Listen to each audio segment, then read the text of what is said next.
Greetings and welcome Never to done. Old Drunken Discography, where old friends, fans come together, BS, argue, occasionally agree, and discuss musical artists. Today we're talking about Corrosion of Conformity. With me is Tim That's me. and Bill. Don't want to be a wise blood. And I'm Jason, and if you caught our Eye for an Eye video, it could be a remastered version, or it could be the other version that we're going to upload by itself because it was fucking hilarious. So, There might even be an alternate cover. might be an alternate cover, yeah. Maybe we'll put a little Like the spin rest of on this it. discography. Like, subscribe, do all that crap. We're talking COC, we're talking Animosity today. This is that's a good album cover. Oh, Drawn that's a by phenomenal Pushead. cover. This is a Pushead cover in the '80s, which he'd go on, of course, to be really known for his work with Metallica and the Misfits. But he did a bunch of other stuff too, including Animosity. I could see the Misfits coming through there. Yeah. The artwork, anyway. Well, Tim, why don't you start us off with Animosity 1985, 10 tracks.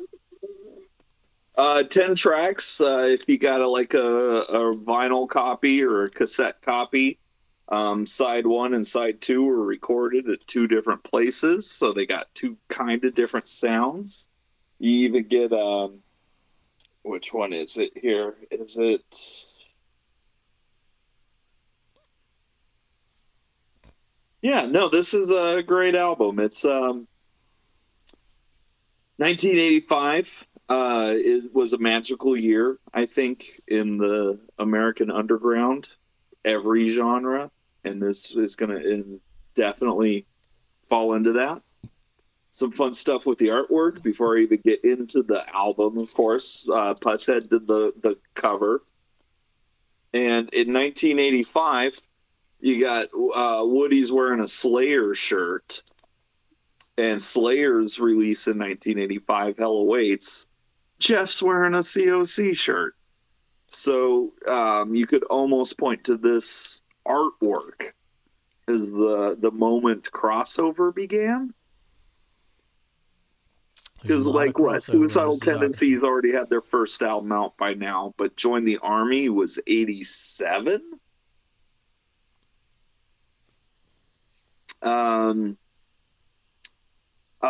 And then, yeah, so Eric Eike, I never know how to pronounce his last name. Rest in peace.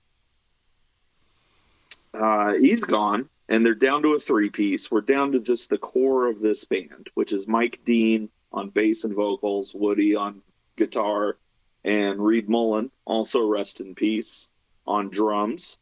And yeah, I mean, this is a classic album. This you put it on, it's half an hour of just punk rock, angry metal fury that works really well. It flies by. The lyrics are super political, but they also kind of make you think, which, should do. This was also their introduction to Metal Blade Records. Brian Slagle is an executive producer here, and punk rock on metal labels was still pretty forbidden at the time. So this really opened a lot of doors. Now musically, you open with Lost for Words, which go back and watch our Mr. Bungle videos. They include this on their Raging Wrath of the Easter Bunny album. And yeah, it's note for note. They do it great. Love Mad World, love Consumed. Holier is Reed singing the lead, not Mike. You got a remake of Positive Outlook. And then on side two, you got Prayer, Intervention, Kiss of Death, Hungry Child, Animosity, which is an instrumental. But, pretty groovy, and you put an instrumental at the end, like, okay, whatever, that's fine. But yeah, Hungry Child's a classic, Kiss of Death's a classic, Intervention's a classic, Holier, Consumed. Yeah, I love every song on this album. It just rips. Would you say you would hashtag I love this fucking record. Hashtag I love this fucking record. Well, It's my great. notes. Just and before you continue with your notes, I'll throw in too that yeah, I found this album as a teenager, so I have a lot of nostalgia towards it. But even re-listening to it, um, with this recording in mind and the discography and trying to like really rank it and stuff, like this album just rips. It's so good. The production is so much better than Eye for an Eye. Every instrument sounds great. There are a couple drum overdubs that are a little loud, but I can forgive that. It's still, an independent label. Yeah. Um, yeah, I hashtag it. Like Bill said in The Descendants, like I'm glad it was interesting doing The Descendants first and then doing this band. Um yeah, this record, this was a Lost for Words, already a huge step up in the vocals. Still not a Mutt Lang production, but it sounds much better than the last record. Fucking got a ripping guitar solo, Mad World, I loved it. Great lyrics, like people today ask fewer questions, accepting the excuses on TV. It's even more relevant today. Consumed, really cool start and stops with the feedback in the intro. Holier, I didn't know they had a different lead singer, but my notes say really cool dual vocals because there was like they were doing things with the vocals on that one that they hadn't done Yeah, like I said, previously. Reed really takes the lead vocal on that one. And it becomes a little clearer on later albums when the production is there and you can really identify between their voices. Um, Positive outlook, I've got it highlighted, which means this is a top song contender. I love the guitar riff. That shit was fucking good. Reminded me of Suicidal Tendencies in parts. Then it changes tempo, gets a little Sabbathy towards the end. It was good shit. Prayer was great. Bass was badass. Intervention. My notes just say songwriting growth. Kiss of Death. Same with Kiss of yeah. Death. The guitars are getting more interesting. They're doing different things. Hungry Child, you can hear that early Metallica influence pulling from this. Like Metallica, you could tell Metallica was influenced by this record. Um, Animosity was a decent closing track. It was fast as fuck. I liked Eye for an Eye's closer better, but like this was a pretty damn good closer. I mean, this album comes out of nowhere, hits you. It's over before you realize it. This was like right up my alley here. It was like fast punk rock that had better quality production wise, and it wasn't all like you could tell the natural progression of where they're about to go, like And where they've been. and where they've been. This is a very good like bridge album.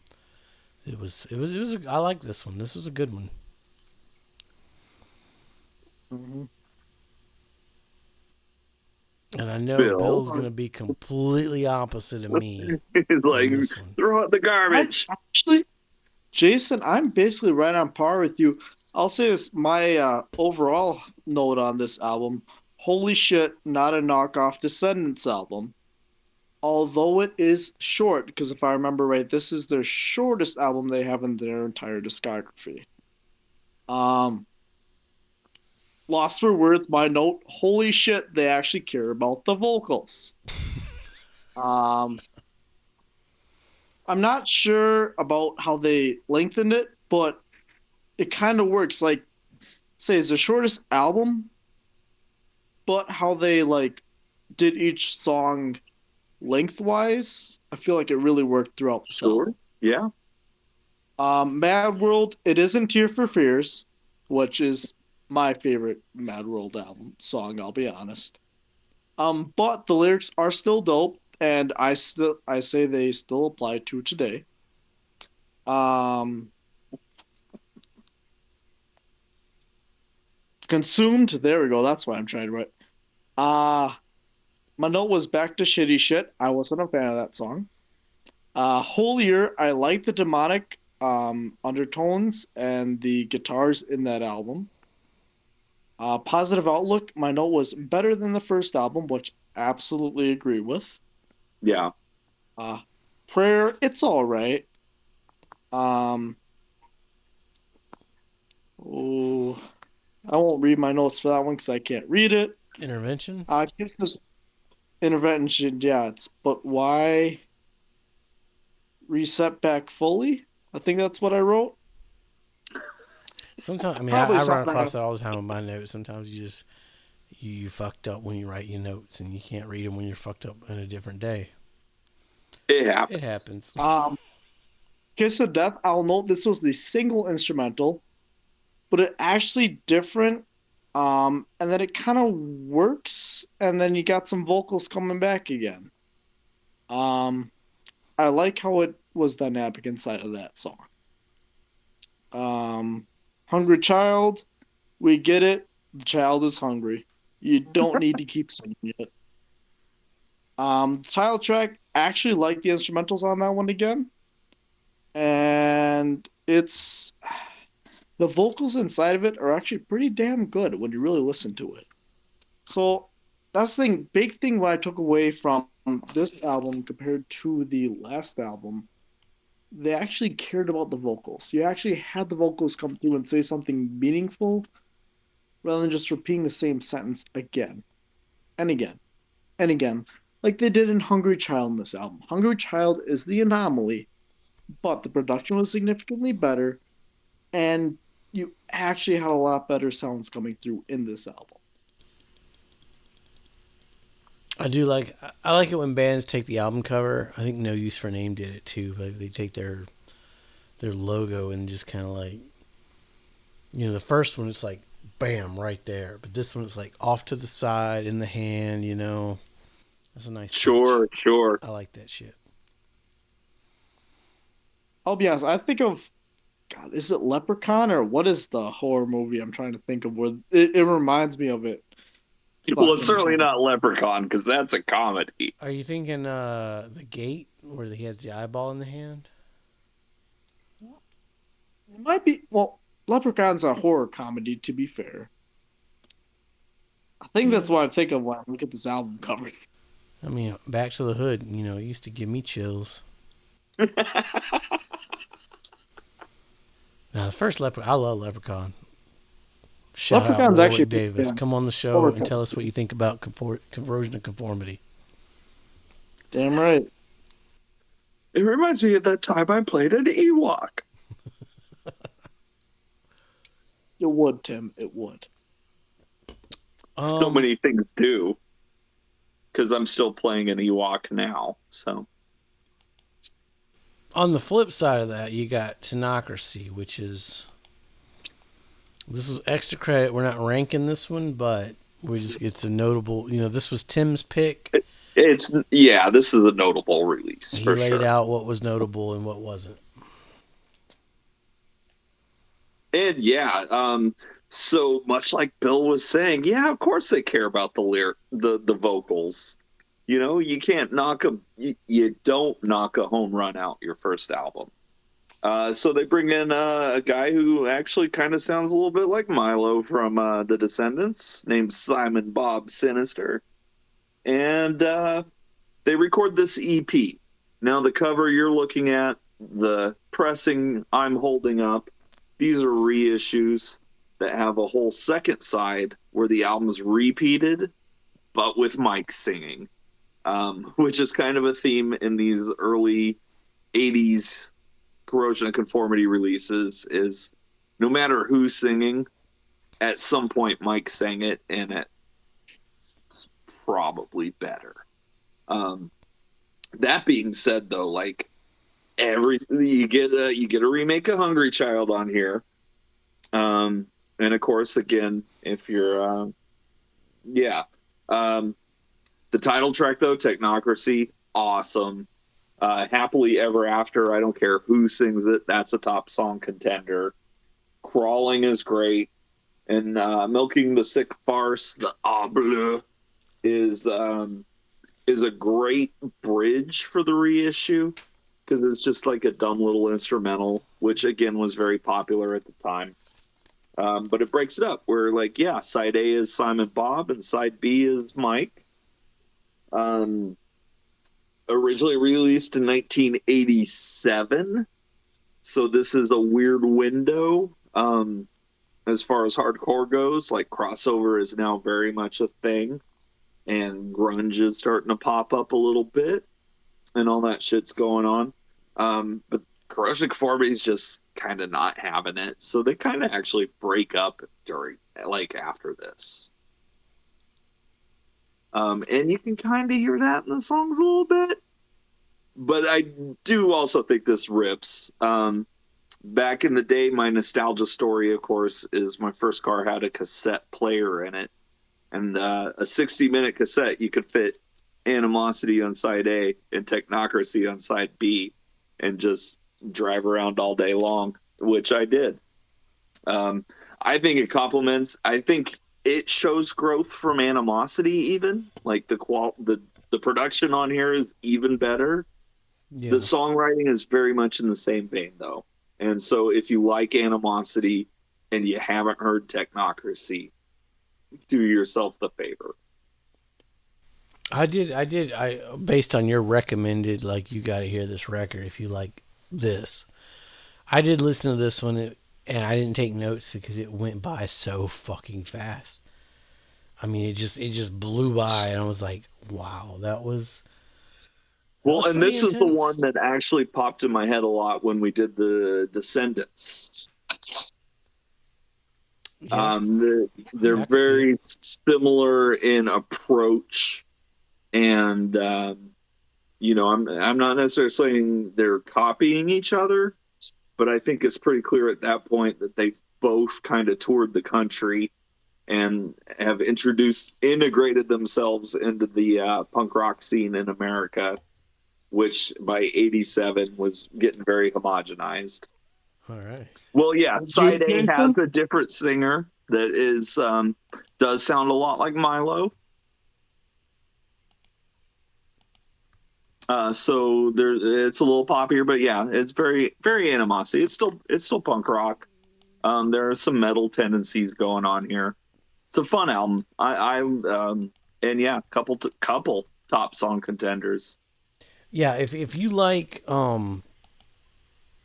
Animosity, you should definitely check out Technocracy. It was you could hear the and that was my notes for Animosity too. Is you can hear the songwriting growth from the first one. Like, this was a definite step up. I'll say that. So, speaking of a step up, mate, as we alluded to in Eye for an Eye, mate, I guess this one's rankings for everyone. Yeah, you got anything else to add for this one? No, I really don't. I think I basically hit on everything that I wanted to touch on. As I I want said, it wasn't. This is where they actually didn't want to just make another Descendants album, so that was really nice. Um, so yeah, I think all of us put this above Eye for an Eye. damn. I was gonna say I need to guess this one. All right, it's a gimme. Yeah, I mean, you It got was. mine right. It It's was. definitely It was, I it was like the this low one hanging better. fruit.